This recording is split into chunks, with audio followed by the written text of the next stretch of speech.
Marvel's The Avengers, classified under the name Marvel Avengers Assemble in the United Kingdom and Ireland, or simply The Avengers, is a 2012 American superhero film based on the Marvel Comics superhero team of the same name, produced by Marvel Studios and distributed by Walt Disney Studios Motion Pictures. It is the sixth film in the Marvel Cinematic Universe, MCU. The film was written and directed by Joss Whedon and features an ensemble cast that includes Robert Downey Jr., Chris Evans, Mark Ruffalo, Chris Hemsworth, Scarlett Johansson, and Jeremy Renner as the titular Avengers team, alongside Tom Hiddleston, Clark Gregg, Kobe Smulders, Stellan Skarsgård, and Samuel L. Jackson. In the film, Nick Fury, director of the spy agency SHIELD, recruits Tony Stark, Steve Rogers, Bruce Banner, and Thor to form a team that must stop Thor's brother Loki from subjugating Earth.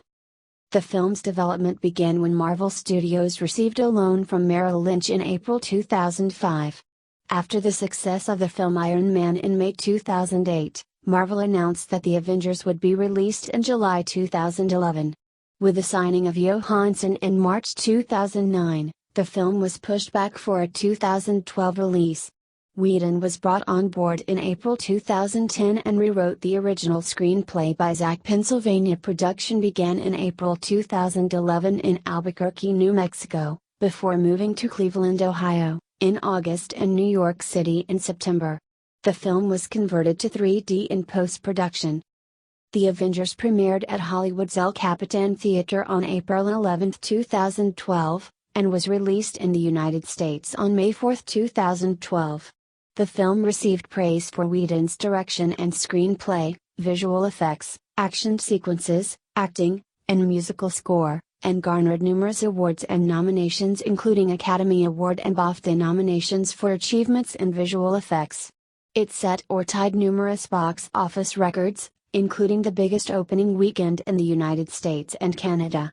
The Avengers grossed over $1.5 billion worldwide and became the third highest grossing film of all time, as well as the highest grossing film of 2012.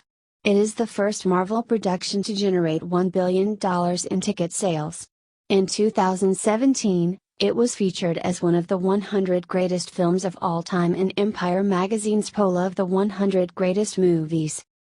3 sequels, titled Avengers, Age of Ultron, Avengers, Infinity War, and Avengers, Endgame, were released in May 2015, April 2018, and April 2019, respectively. Plot: the Asgardian Loki encounters the Other, the leader of an extraterrestrial race known as the Chitauri. In exchange for retrieving the Tesseract, a powerful energy source of unknown potential, the Other promises Loki an army with which he can subjugate Earth. Nick Fury, director of the espionage agency SHIELD, and his lieutenant agent Maria Hill arrive at a remote research facility during an evacuation, where physicist Dr. Eric Selvig is leading a research team experimenting on the Tesseract. Agent Phil Coulson explains that the object has begun radiating an unusual form of energy. The Tesseract suddenly activates and opens a wormhole, allowing Loki to reach Earth. Loki takes the Tesseract and uses his scepter to enslave Selvig and a few other agents, including Clint Barton, to aid him in his getaway. In response to the attack, Fury reactivates the Avengers Initiative. Agent Natasha Romanoff is sent to Kolkata to recruit Dr. Bruce Banner to trace the Tesseract through its gamma radiation emissions. Coulson visits Tony Stark to have him review Selvig's research, and Fury approaches Steve Rogers with an assignment to retrieve the Tesseract. In Stuttgart, Barton steals iridium needed to stabilize the Tesseract's power while Loki causes a distraction, leading to a brief confrontation with Rogers, Stark, and Romanoff that ends with Loki's surrender. While Loki is being escorted to SHIELD, Thor, his adoptive brother, arrives and frees him, hoping to convince him to abandon his plan and return to Asgard. After a confrontation with Stark and Rogers, Thor agrees to take Loki to SHIELD's flying aircraft carrier, the Helicarrier. Upon arrival, Loki is imprisoned while Banner and Stark attempt to locate the Tesseract. The Avengers become divided, both over how to approach Loki and the revelation that SHIELD plans to harness the Tesseract to develop weapons as a deterrent against hostile extraterrestrials. As the group argues, Barton and Loki's other possessed agents attack the helicarrier, disabling one of its engines in flight and causing Banner to transform into the Hulk. Stark and Rogers work to restart the damaged engine, and Thor attempts to stop the Hulk's rampage. Romanoff reluctantly fights Barton, and knocks him unconscious, breaking Loki's mind control. Loki escapes after killing Coulson and ejecting Thor from the airship, while the Hulk falls to the ground after attacking a SHIELD fighter jet. Fury uses Coulson's death to motivate the Avengers into working as a team. Stark and Rogers realize that for Loki, simply defeating them will not be enough, he needs to overpower them publicly to validate himself as ruler of Earth. Loki uses the Tesseract, in conjunction with a device Selvig built, to open a wormhole above Stark Tower to the Chitauri fleet in space, launching his invasion. Rogers, Stark, Romanoff, Barton, and Thor rally in defense of New York City, the wormhole's location.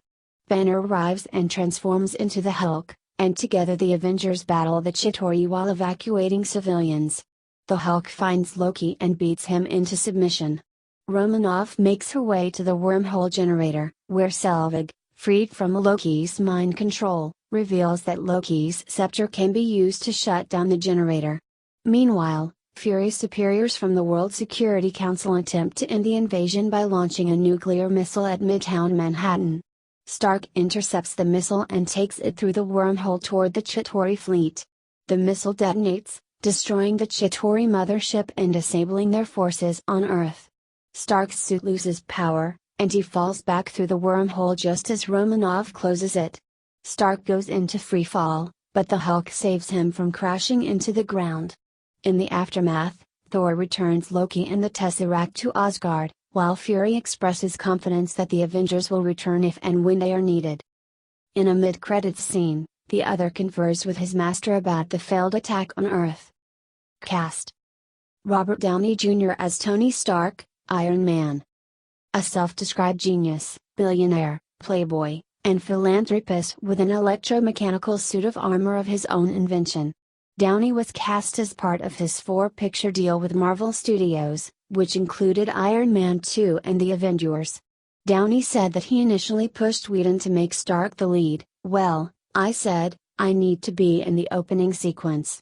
I don't know what you're thinking, but Tony needs to drive this thing." He was like, "Okay, let's try that."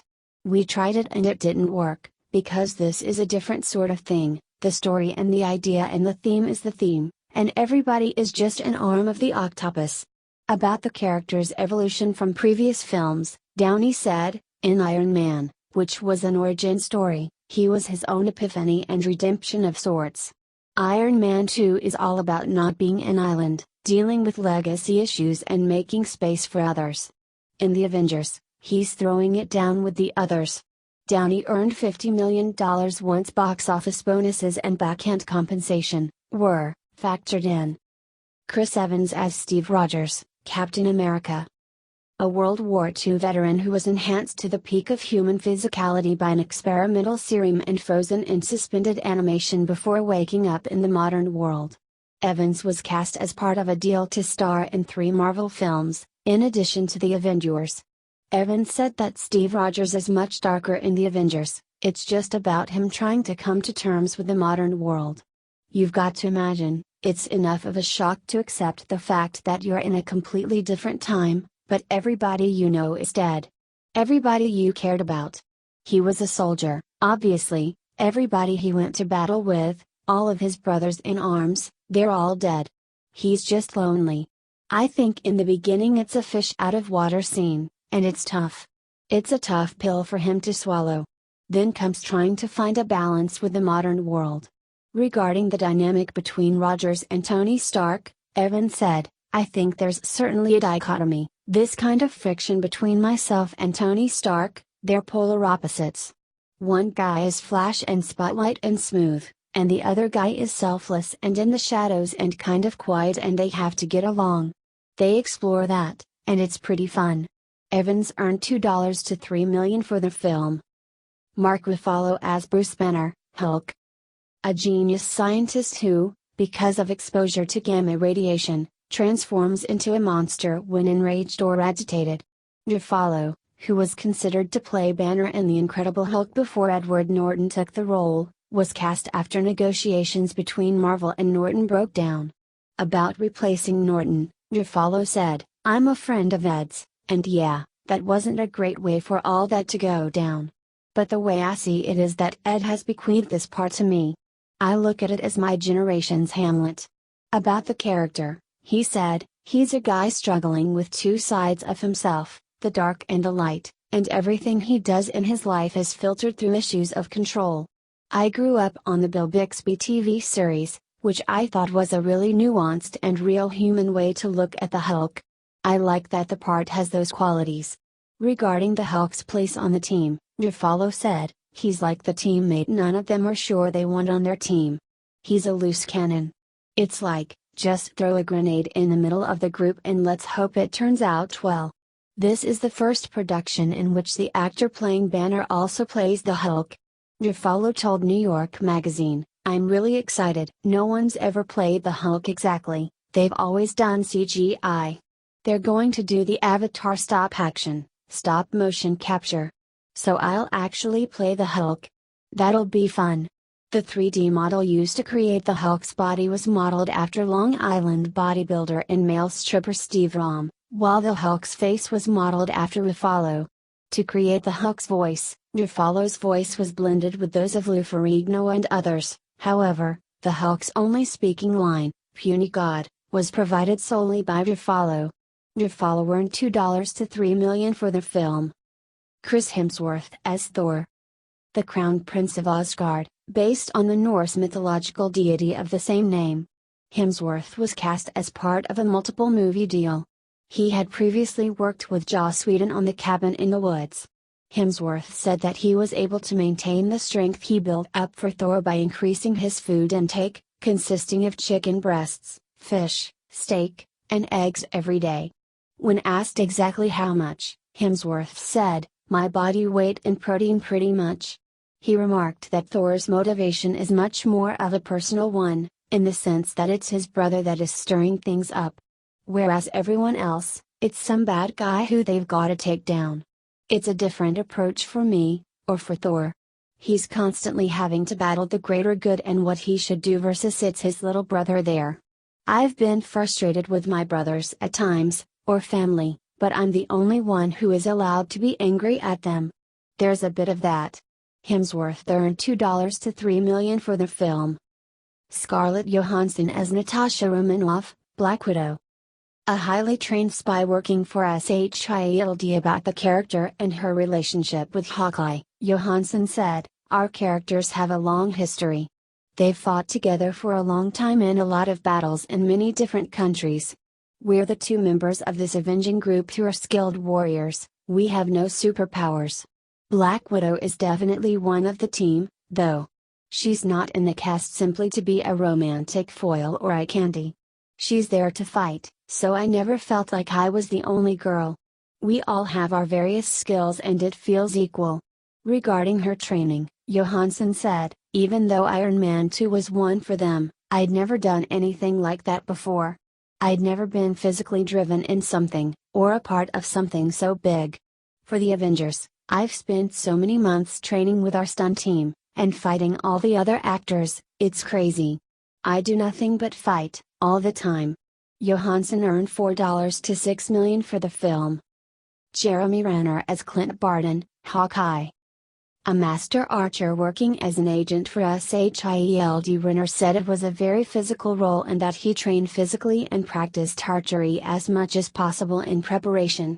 About the role, Renner said, "When I saw Iron Man, I thought that was a really kick-ass approach to superheroes.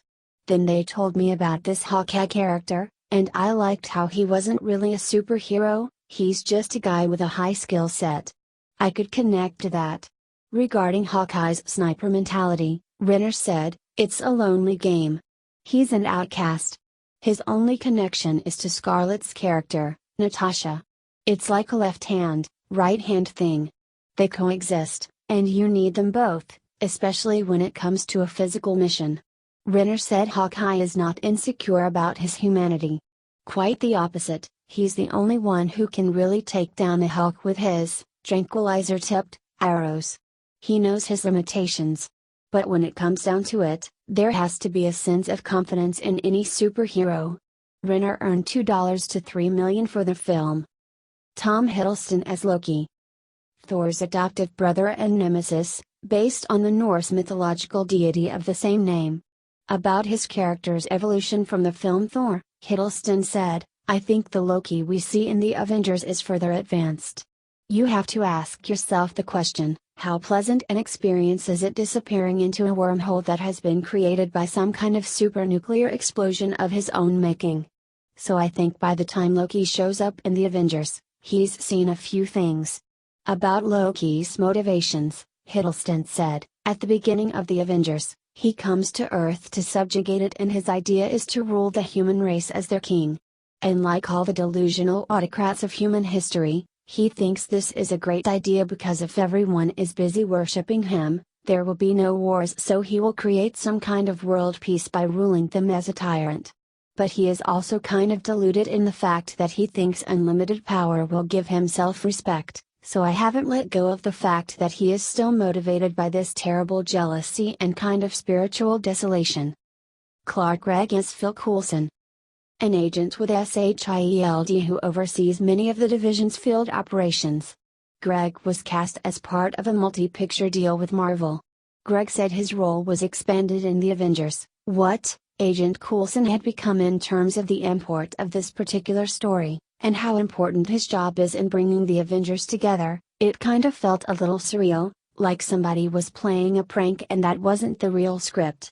But it wasn't, it was the real thing. I got to show up and do that stuff, and it felt like such an amazing payoff to what the journey had been and the fact I had been doing it for 5 years.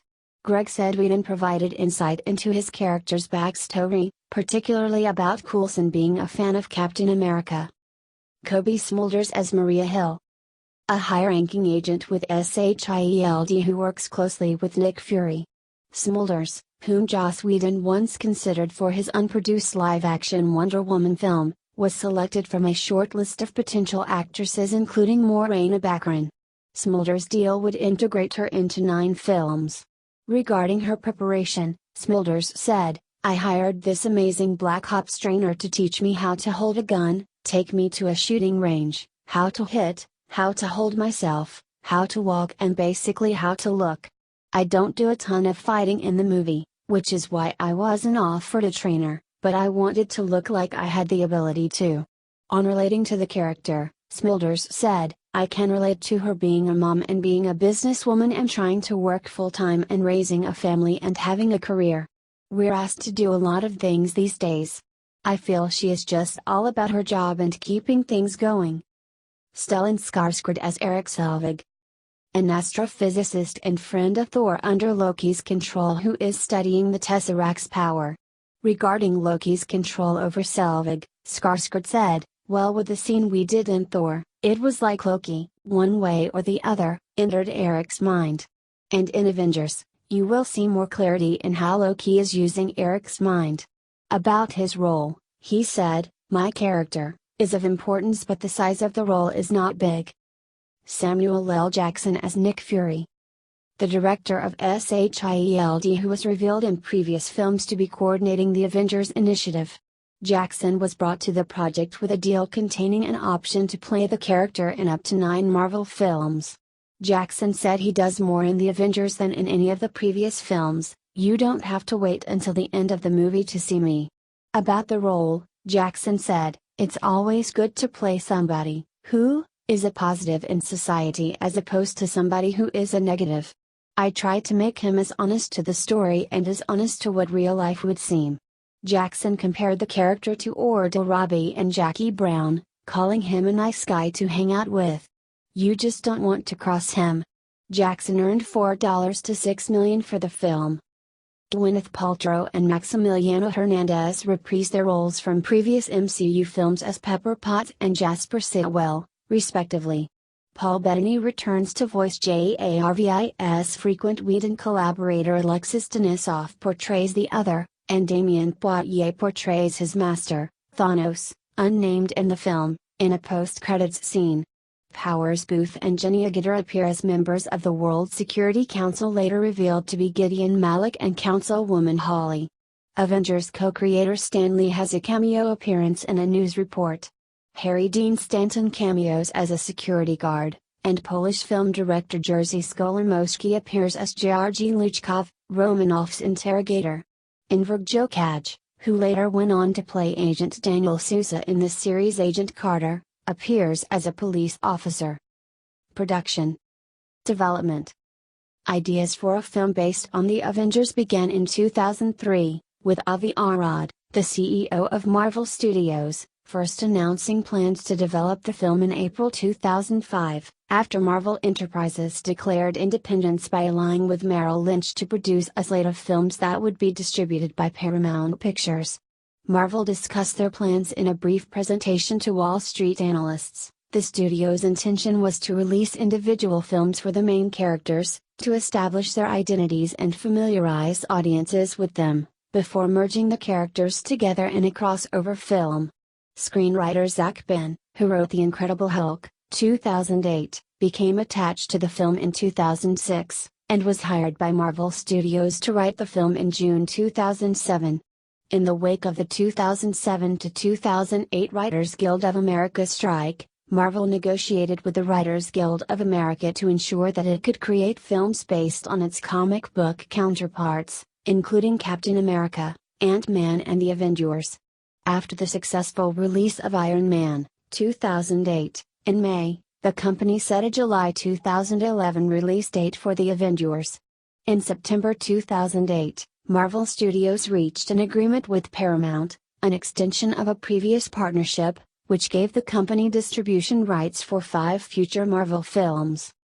Casting began in October 2008 with Downey's signing. Though Don Cheadle was also reported to be reprising his Iron Man 2 role of War Machine for the Avengers, he later stated that he did not think the character would appear in the film. At the same time, 2 major prospects occurred for Marvel. Jon Favreau was brought in as an executive producer for the film, and the company signed a long-term lease with Raleigh Studios to produce 3 other big-budget films, Iron Man 2, Thor, 2011, and Captain America, The First Avenger, 2011 at their Manhattan Beach, California complex. Lou Ferrigno, who voiced Hulk in The Incredible Hulk, stated that he would be involved in the film. In February 2009, Samuel L. Jackson signed a 9-picture deal with Marvel Entertainment to play Nick Fury in Iron Man 2 and other films. In September 2009, Edward Norton, who played Bruce Banner in The Incredible Hulk, stated that he was open to returning in the film. The next month, executive producer Jon Favreau stated that he would not direct the film, but would definitely have input and a say.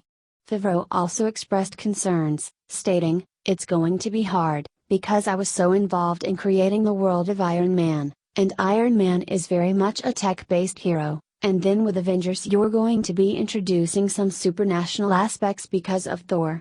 Mixing the two of those works very well in the comic books, but it's going to take a lot of thoughtfulness to make that all work and not blow the reality that we've created."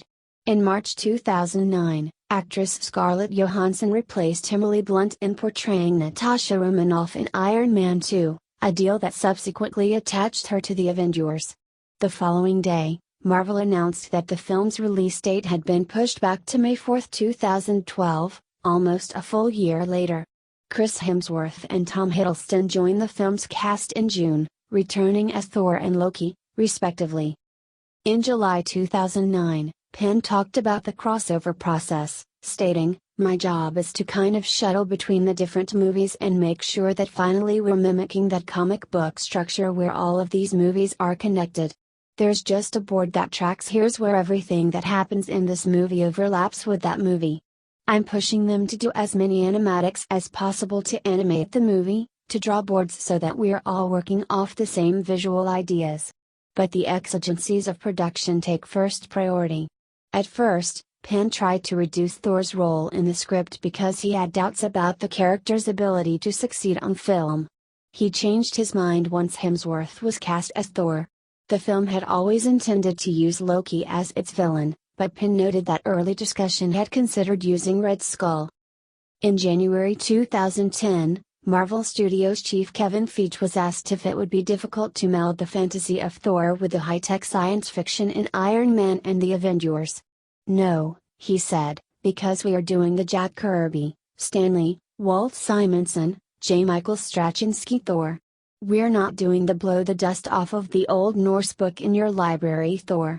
And in the Thor of the Marvel Universe, there's a race called the Asgardians. And we're linked through the street of life that we're unaware of. It's real science, but we don't know about it yet. The Thor movie is about teaching people that." In March, it was reported that Ben had completed the first draft of the script, and that Marvel editor-in-chief Joe Quesada and Avengers comic book writer Brian Michael Bendis had received copies. Also in March, Chris Evans accepted an offer to play Captain America in 3 films including The Avengers. Pre-production. By April 2010, Joss Whedon was close to completing a deal to direct the film and to rework Ben's script, and was officially announced in July 2010. On the hiring, Ross stated, "My personal opinion is that Joss will do a fantastic job. He loves these characters and is a fantastic writer. It's part of his life, so you know he is going to protect it. I expect someone like him is going to make the script even better." Feige added, "I've known Joss for many years. We were looking for the right thing and he came in and met on it. We wanted to find a director that's on the verge of doing something great, as we think Joss is." Whedon stated at the 2010 San Diego Comic-Con International, that what drew him to the film is that he loves how these people shouldn't be in the same room, let alone on the same team, and that is the definition of family. When Whedon received Ben's draft, he told Feige he felt the studio did not have anything and they should pretend this draft never happened. Part of Whedon's issue was the lack of character connections in Penn's draft, which necessitated Whedon to begin at square one.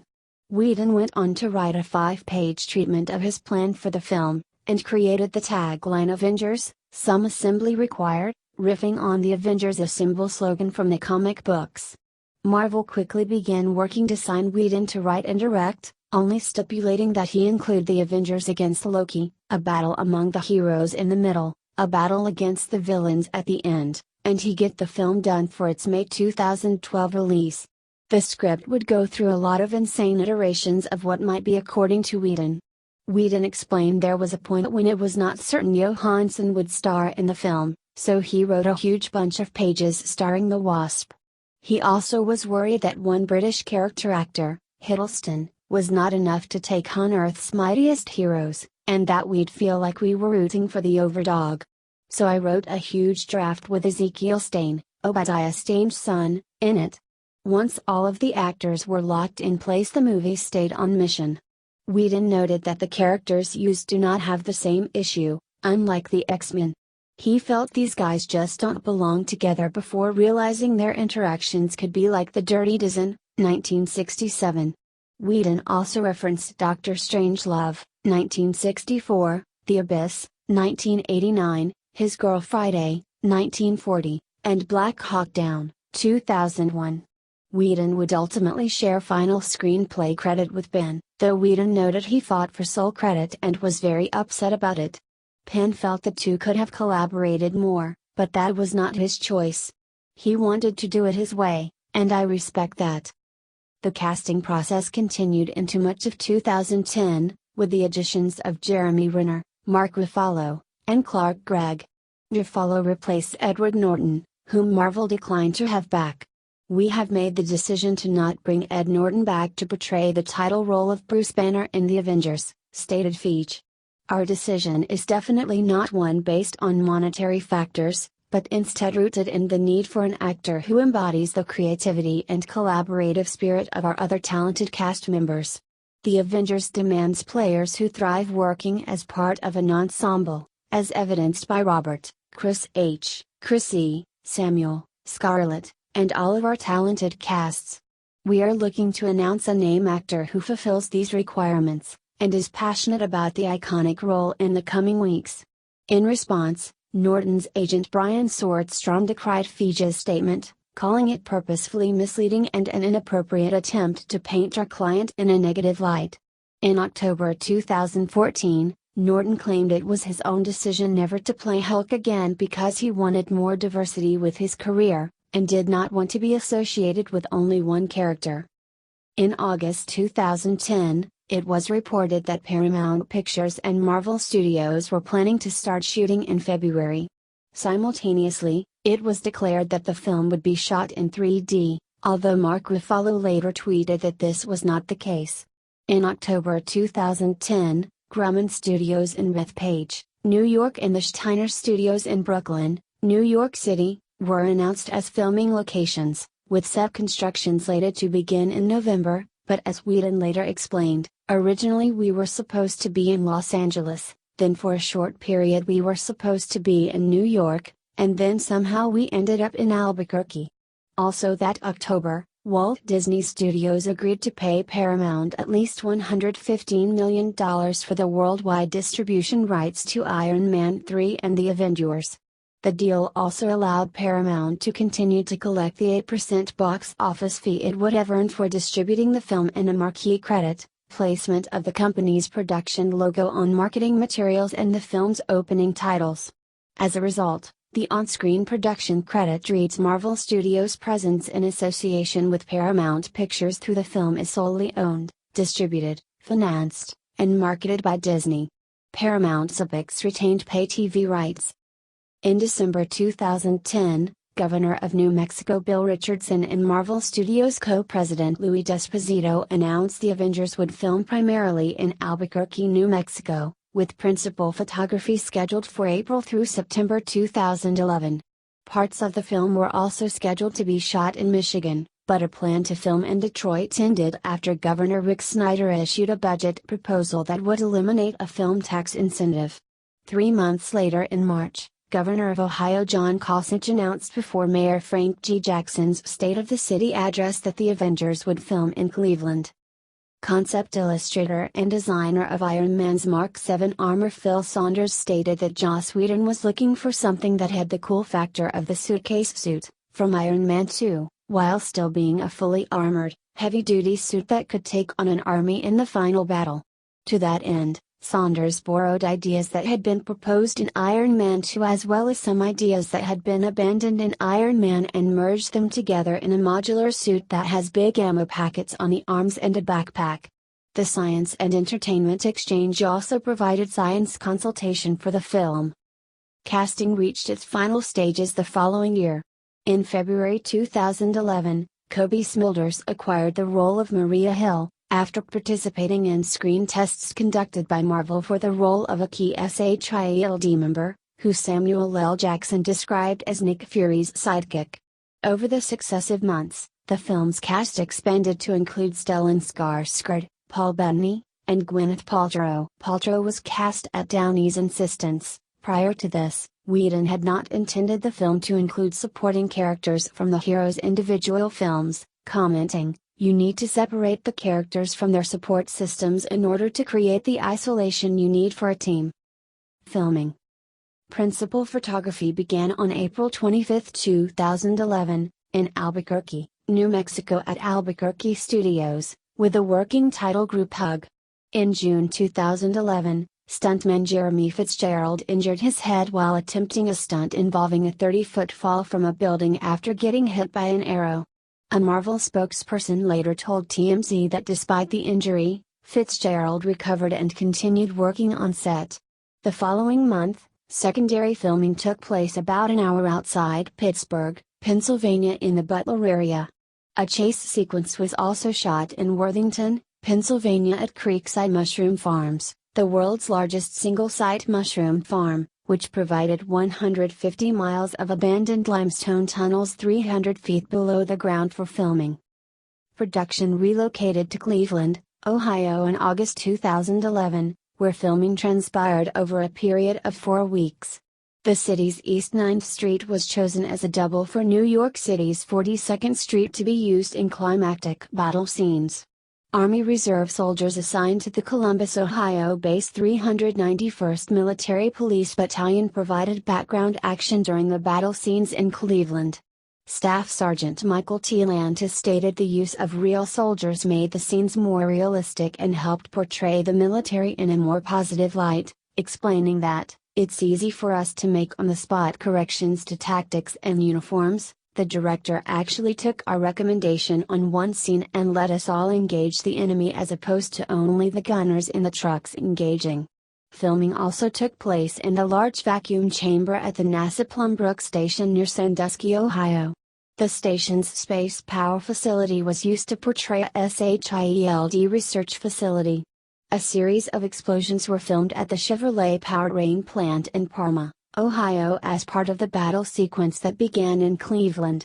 Scenes from the film were also shot on Public Square and the Detroit Superior Bridge. Public Square's southwest quadrant was turned into Stuttgart, Germany, for filming. Principal photography concluded in New York City, where filming occurred over 2 days. Filming locations in New York City included Park Avenue and Central Park. For scenes taking place in Manhattan, visual effects supervisor Jake Morrison shot aerial footage for over 3 days to use as background plates, elaborating that his main objective was to get as much aerial work in as possible for the audience to see the big expanses, the wide establishing shots, while also making sure that the effects work doesn't look too computer generated. "We're getting much better at making entirely computer generated environments," Morrison explained, "but there is no substitute for starting with a real image and adding what you need." Cinematographer Seamus McGarvey stated that he composed the frame with a 1.85:1 aspect ratio to cope with the varying heights of the main characters, explaining that shooting 1.85:1 is kind of unusual for an epic film like this, but we needed the height in the screen to be able to frame in all the characters like Hulk, Captain America, and Black Widow, who is much smaller. We had to give them all precedence and width within the frame. Also, Joss Whedon knew the final battle sequence was going to be this extravaganza in Manhattan, so the height and vertical scale of the buildings was going to be really important. The film was McGarvey's first venture shooting with a digital camera, the Alexa. The Canon EOS 5D Mark II and Canon EOS 7D digital SLR cameras were used for some shots, and high-speed shots were captured on 35mm film with the Reflex 435. About his visual approach, McGarvey remarked, "Joss and I were keen on having a very visceral and naturalistic quality to the image. We wanted this to feel immersive and did not want a comic book look that might distance an audience with the engagement of the film. We moved the camera a lot on Steadicam, cranes and on dollies to create kinetic images, and we chose angles that were dramatic, like low angles for heroic imagery." Post-production. In December 2011, Disney announced that the film would be converted to 3D.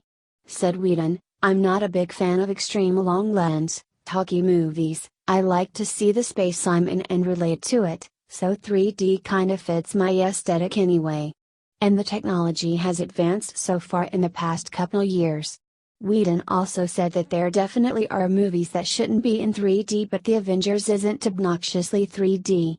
There's no, "Oh look, we're going to spend 20 minutes going through this tunnel because it's in 3D. And no one is pointing at the screen the entire time. But it's an action movie. Things tend to hurtle toward the screen anyway."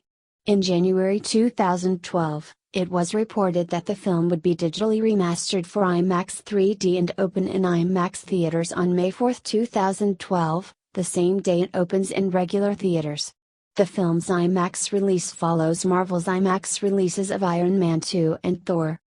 In a May 2012 interview, Whedon said that it was his decision to include Thanos in a post-credits scene, although the character is not identified in the film. "He for me is the most powerful and fascinating Marvel villain. He's the great-granddaddy of the badasses and he's in love with death and I just think that's so cute. For me, the greatest Avengers comic book was Avengers Annual number 7, 1977, that Jim Starlin did, followed by Marvel 2-in-1 Annual number 2, 1977, that contained the death of Adam Warlock. Those were some of the most important texts and I think underrated milestones in Marvel history, and Thanos is all over that, so somebody had to be in control and had to be behind Loki's work, and I was like, it's got to be Thanos. And they said okay, and I'm like, oh my god. An additional coda involving the Avengers eating shawarma was shot on April 12, 2012, a day after the world premiere. Evans wore prosthetic jaw while filming the scene to cover the beard he had grown. Shawarma sales in Los Angeles, St. Louis, and Boston reportedly skyrocketed in the days following the film's release. Whedon stated the inspiration for the shawarma scene came from the events surrounding the filming of the scene where Fred dies in Wesley's arms in the Angel episode, A Hole in the World. After filming the scene, Whedon and actors Amy Acker and Denisov, who portrayed Fred and Wesley, respectively, went out for drinks and ended up just sitting around quietly, exhausted from the day's events, which Whedon then mimicked in the scene for the film. The film contains more than 2,200 visual effects shots completed by 14 companies: Industrial Light and Magic, ILM, Weta Digital, Scanline VFX, Hydraulics, Fuel VFX, Evil Eye Pictures, Luma Pictures, Cantina Creative, Trickster, Modus FX, Whiskey Tree, Digital Domain, The Third Floor, and Method Design. ILM was the lead vendor and shared responsibility for creating many of the film's key effects, including the helicarrier, the New York cityscape, digital body doubles, Iron Man and the Hulk. To create the on-screen Hulk, Ruffalo performed in a motion capture suit on set with the other actors, while 4 motion capture HD cameras, 2 full body, 2 focused on his face, captured his face and body movements. Jeff White, ILM's visual effects supervisor, said, "We really wanted to utilize everything we've developed the last 10 years and make it a pretty spectacular Hulk." One of the great design decisions was to incorporate Mark Ruffalo into the look of him. So, much of Hulk is based on Ruffalo and his performance, not only in motion capture and on set, but down to his eyes, his teeth, and his tongue. ILM digitally recreated the vast majority of the New York cityscape used in the film. In total, ILM artists rendered an area of about 10 city blocks by about 4 city blocks. To do this, ILM sent out a team of 4 photographers to take pictures of the area in a shoot that lasted 8 weeks. Tyson Bidnor, the New York location manager on the film, helped by securing the rights to almost every building's likeness in the area ILM needed. Disney and Sony Pictures agreed for Oscorp Tower from The Amazing Spider-Man to be included in the film, but the idea was dropped because much of the skyline had already been completed. Weta Digital took over duties for animating Iron Man during the Forest duel from ILM. Guy Williams, Weta's visual effects supervisor, said, "We shared assets back and forth with ILM, but our pipelines are unique and it's hard for other assets to plug into it. But in this case, we got their models and we had to redo the texture spaces because the way we texture maps is different." Williams said the most difficult part was recreating Iron Man's reflective metal surfaces. Scanline VFX completed the reveal shots of the helicarrier, from the moment Black Widow and Captain America arrive on the carrier deck to the point where it lifts off. Evil Eye Pictures composited digital backgrounds into shots filmed against a green screen for scenes taking place inside the helicarrier. Colin Strauss of Hydraulics said, "We did the opening 10 minutes of the movie, other than the opening setup in space including Loki's arrival on Earth and subsequent escape from the SHIELD base." Luma Pictures worked on shots featuring the helicarrier's bridge and incorporated the graphic monitor displays that were developed by Cantina Creative. Fuel VFX completed shots taking place in and around Tony Stark's penthouse at Stark Tower. Digital Domain created the asteroid environment, where Loki encounters the Other. Method Design in Los Angeles created the film's closing credits. Steve Viola, creative director at Method Design, said, "This piece was a 2-minute, self-contained main-on-end sequence created entirely in CG. For each of the shots in the sequence, we designed, modeled, textured, and lit all of the environments and many of the foreground objects. We received assets from Marvel to include in the piece, then heavily remodeled and resurfaced them to create a post-battle macro sequence. We also designed a custom typeface for the main title of the Avengers as well as 30 credits set in scene. Music.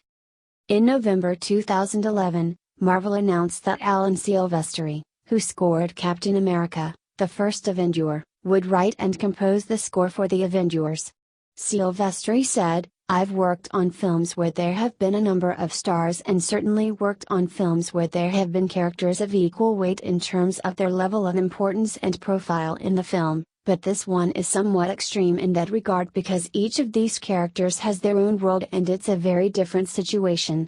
It's very challenging to look for a way to give everyone the weight and consideration they need, but at the same time the film is really about the coming together of these characters, which implies that there is this entity called the Avengers which really has to be representative of all of them together." Silvestri developed the score with the London Symphony Orchestra at Abbey Road Studios in London, England. Whedon said, "The score is very old-fashioned, which is why Silvestri was letter perfect for this movie because he can give you the heightened emotion, the Hans Zimmer school of I'm just feeling a lot right now. But he can also be extraordinarily cute and character specific, which I love." In March 2012, American alternative rock band Soundgarden announced through its Facebook page that its song Live to Rise would be included on the film's soundtrack. Additionally, the Indian rock band Agni released a music video for its single Hello Indian, which serves as the theme song for the film's Indian release. Hollywood Records released the soundtrack concept album inspired by the film, Avengers Assemble, on May 1, 2012, the same day as the score. Marketing. Trailers. The film was promoted at the 2010 San Diego Comic-Con International, during which a teaser trailer narrated by Samuel L. Jackson was shown followed by an introduction of the cast. In June 2011, Marvel Studios announced that it would not hold a panel at the 2011 San Diego Comic-Con International after studio executives decided it was not prepared to compete with its own past and fan expectations with filming still in production. In July 2011, a teaser trailer that was meant to be the post-credits scene of Captain America, the First Avenger, was briefly leaked online. Entertainment Weekly speculated it came from a preview screening and described the footage as shaky, fuzzy, flickering and obviously filmed on a cell phone. In August 2011, Walt Disney Pictures, Pixar Animation Studios and Marvel Studios presented a look at Walt Disney Studios' upcoming film slate, which included The Avengers, at the D23 Expo in Anaheim, California. The presentation featured footage from the film and appearances by the cast members. Later in August, Disney dismissed Marvel's Executive Vice President of Worldwide Marketing, Vice President of Worldwide Marketing and Manager of Worldwide Marketing to bring their functions in-house. In October 2011, Marvel Studios held a presentation at the New York Comic Con that featured new footage and a panel discussion including producer Kevin Feige and several cast members. The first full-length trailer was also released in October. Comic Book Resources said, the 2-minute teaser handily establishes the movie's premise and is heavy on the assembling, but fans are also treated to plenty of action, as well glimpses, of Iron Man's new armor and, best of all, the new take on the Incredible Hulk. Naturally, Robert Downey Jr.'s Tony Stark gets the best lines. However, The Hollywood Reporter called it awesome. Or it would be if we hadn't seen all of this before and expected every single thing that we saw in the trailer. The trailer, which debuted exclusively on iTunes Movie Trailers, was downloaded over 10 million times in its first 24 hours, breaking the website's record for the most viewed trailer. This record was surpassed by the trailer for The Dark Knight Rises, which was downloaded more than 12.5 million times in its first 24 hours. A second full-length trailer was released on iTunes in February 2012, reaching a record 13.7 million downloads in 24 hours. The theatrical trailers of The Avengers appeared with many films, including Mission Impossible, Ghost Protocol, 21 Jump Street and The Hunger Games. In January 2012, Marvel Studios held a global Twitter chat. The 30-minute live tweeting event featured writer, director Joss Whedon, Cast members Samuel L. Jackson, Tom Hiddleston and Clark Gregg in a 10-second tease of the 30-second Super Bowl commercial that would air during Super Bowl XLVI in February. According to the Los Angeles Times, Disney paid an estimated $4 million for the 30-second spot. On May 1, 2012, executives from Marvel Studios, along with actors Tom Hiddleston and Clark Gregg, rang the opening bell of the New York Stock Exchange in honor of the film's theatrical release. Tie-in comics. In December 2011, Marvel announced that an 8-issue comic book prelude to the film, written by Christopher Yost and Eric Pearson with art by Luke Cross and Daniel HDR, would be released in March 2012.